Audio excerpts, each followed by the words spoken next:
বাংলাদেশের অর্থনীতি যদি পাল্টাতে হয়, পাল্টাতে হবে, হয় অবকাশ নেই, আমাদেরকে পাল্টাতে হবে।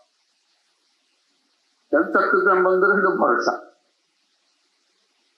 এটাকে বাদ দিয়ে বাংলাদেশের অর্থনীতি নতুন কোনো পাতায়, নতুন কোনো অধ্যায়ে প্রবেশ করার কোনো সুযোগ নেই। এই পথ খুলে দিলে বাংলাদেশের অর্থনীতির পথ খোলে। এই পথ না খুললে বাংলাদেশের অর্থনীতির যতই লাফালাফি, যতই ঝাপাঝাপি করো, কিছু হবে না। আমাদের চট্টগ্রাম বন্দরটা হলো বাংলাদেশের অর্থনীতির হৃৎপিণ্ড। হৃৎপিণ্ড যদি দুর্বল হয়, তুমি ডাক্তার, বৈদ্য সবকিছু আনো, মেরামত হবে, কিন্তু চলে না। ছোট্ট একটা হৃৎপিণ্ড, তার মধ্যে হলো রোগাক্রান্ত। এই হৃৎপিণ্ডকে তুমি যতই ঠেলাঠেলি করো, ভিতরে বেশি রক্ত সঞ্চালন হবে না। এই যদি আমরা একমত হই যে বাংলাদেশের অর্থনৈতিক হৃৎপিণ্ড হলো চট্টগ্রাম বন্দর, তাহলে ওটার যে সাইজের বন্দর আছে, যে সাইজের হৃৎপিণ্ড আছে, ওই সাইজের চলে না। এই হৃৎপিণ্ড বিশ্ব সাইজের হৃৎপিণ্ড করতে হবে। তাহলে এটা পাম্প হবে, সেটা সারা বাংলাদেশ জুড়ে সেটা সচল হবে।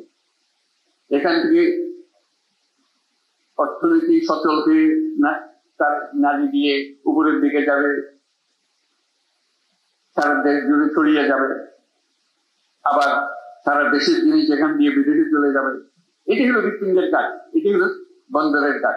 বন্দর আরো আছে, কিন্তু এটা হলো একেবারে কেন্দ্রীয়, সবথেকে বড় যে জিনিসটা। এখান থেকে সমস্ত কিছু নিয়ন্ত্রিত হবে, আশেপাশের দেশগুলোর সঙ্গে সংযুক্ত। যে কারণে নেপালের কথা বললাম, ভুটানের কথা বললাম, সেভেন সিস্টার্স এর কথা বললাম, সবার জন্য হৃৎপিণ্ড একটাই। নেপালের জন্য হৃৎপিণ্ডই নেই, কাজে আমাদের হৃৎপিণ্ড দিয়ে তাকে চালতে হবে। আমরা তাকে সেই সংযুক্ত করতে চাই, এটা আমাদেরও লাভ, তাদেরও লাভ, আমাদেরও লাভ। এটা এমন নয় যে তাদের মেহেরবানি করি, মেহেরবানি দিতে না। এই হৃৎপিণ্ড যদি সংযুক্ত হয়, সেও লাভবান হবে, আমরাও লাভবান হব। ভুটান যদি এটার সঙ্গে সংযুক্ত হয়, সেও লাভবান হবে, আমরাও লাভবান হব। সেভেন সিস্টার যদি এটার সঙ্গে সংযুক্ত হয়, তারাও লাভবান হবে, আমরাও লাভবান হব। এই হৃৎপিণ্ডকে বাদ দিয়ে চললে যারা এটাতে বাদ দেবে তারা ক্ষতিগ্রস্ত হবে। রক্ত সঞ্চালন হবে না সেখানে, অর্থনৈতিক সঞ্চালন হবে না সেখানে। এটা আমাদের কারো কাম্য না, তাদেরও কাম্য না, আমাদেরও কাম্য না। আমরা চাইতে সবাই মিলে আমরা এই বন্দর থেকে এই সঞ্চালনটা পাই, শক্তিটা পাই, অর্থনৈতিক শক্তি জেগে ওঠে।